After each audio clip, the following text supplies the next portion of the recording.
இது என்னோட ID card. தமிழக வெற்றி கழகத்தினுடைய உறுப்பினர் கார்டு நான் எடுத்துட்டேன்.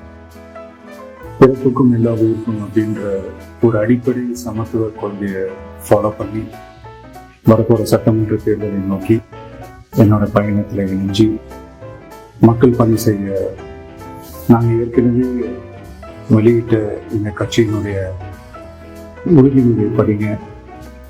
நீங்கள் எல்லாருக்கும் பிடிச்சிருந்ததுன்னா, நீங்கள் எல்லாரும் விருப்பப்பட்டீங்கன்னா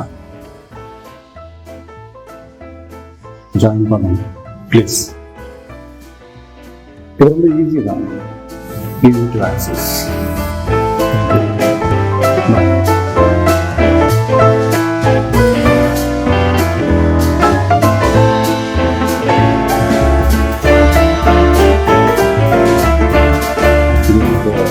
ஐடி கார்டு, தமிழக வெற்றி கழகத்தினுடைய உறுப்பினர் கார்டு நான் எடுத்துட்டேன். பிறப்புக்கும் எல்லா உயிருக்கும் அப்படின்ற ஒரு அடிப்படை சமத்துவ கொள்கையை ஃபாலோ பண்ணி வரப்போகிற சட்டமன்ற தேர்தலை நோக்கி என்னோட பயணத்தில் இணைஞ்சி மக்கள் பணி செய்ய நாங்கள் ஏற்கனவே வெளியிட்ட இந்த கட்சியினுடைய உறுதிமொழியை படிங்க. நீங்கள் எல்லாருக்கும் பிடிச்சிருந்ததுன்னா, நீங்கள் எல்லாரும் விருப்பப்பட்டீங்கன்னா ஜாயின் பண்ணுங்க ப்ளீஸ். இது ரொம்ப ஈஸி தான், ஈஸி டு ஆக்சஸ். தேங்க்யூ, பாய்.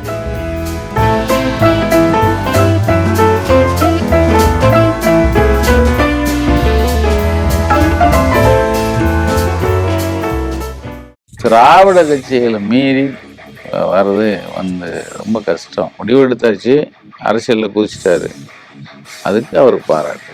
ஆனால் எதிர்காலம் என்ன? ஆனால் 2024 போட்டியிட மாட்டேன், 2026 தான் போட்டியிடுவாங்கிறதுக்கு என்ன சூழ்ச்சி? 3 வருஷம் இருக்குல்ல, அதுக்குள்ளே நீ எந்த போகமோ எங்கிருந்து வரணும்னு சொல்ல முடியாது. இல்லை, சந்திரசேகர் கூட ஒரு படத்துக்கு வந்து தமிழ்நாட்டை பொறுத்தவரை ஒரு திராவிட மாடல், திராவிட கட்சிகள் ஆண்டுகிட்டு இருக்கிற கட்சி ஆட்சி.